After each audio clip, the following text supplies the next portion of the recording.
Some graves break the rules. Wrong dates, empty coffins, names carved twice, once for the living, once for the dead. These are the markers that don't make sense, the stones that point to something missing. Tonight, we're walking through the places where truth and memory split apart, where the earth holds secrets and sometimes nothing at all. This is Graves That Shouldn't Exist. Sometimes a grave is a lie on purpose. Sometimes it's an accident. And sometimes it's a rumor that just refuses to die. Cenotaphs, memorial stones for the lost, are found in nearly every culture. Empty graves marking sailors swallowed by the sea, soldiers lost in foreign fields, names carved so their absence could fill a place to rest. But not every false grave was made with pure intentions. There's a gambler rumored to have been buried sitting upright with his cards so that he could keep playing into the afterlife.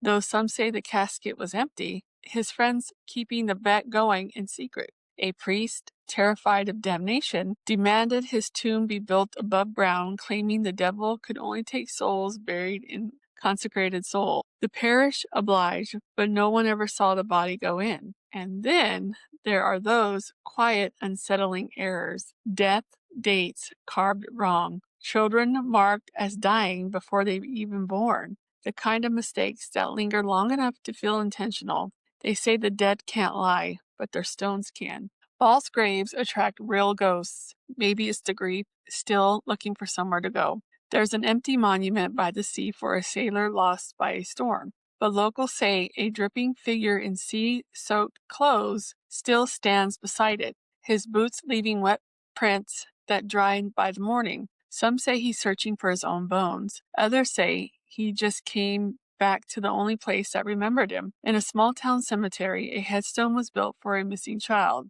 Years later, the body was found miles away. The family buried the child properly, but left the first stone where it was. Now, people say that sometimes two small shapes appear at twilight, one by the real grave and one by the empty grave, as if love split itself in half, refusing to abandon either home. And in the woods behind the old church, there's a tomb that locals call the Mistake. It was built for a woman thought dead until she came home 3 days later. Rather than tear the grave down, her husband sealed it and left it standing. When she eventually died decades later, no one could agree which tomb she was actually buried in.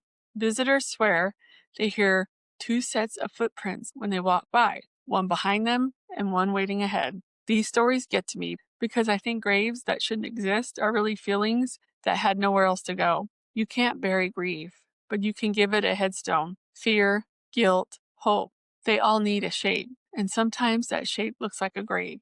And maybe that's why they feel so strange to us. They're not memorials to death, they're memorials to the uncertainty, to everything we can't let go of, and everything we can't quite explain. I've always thought cemeteries aren't about the dead.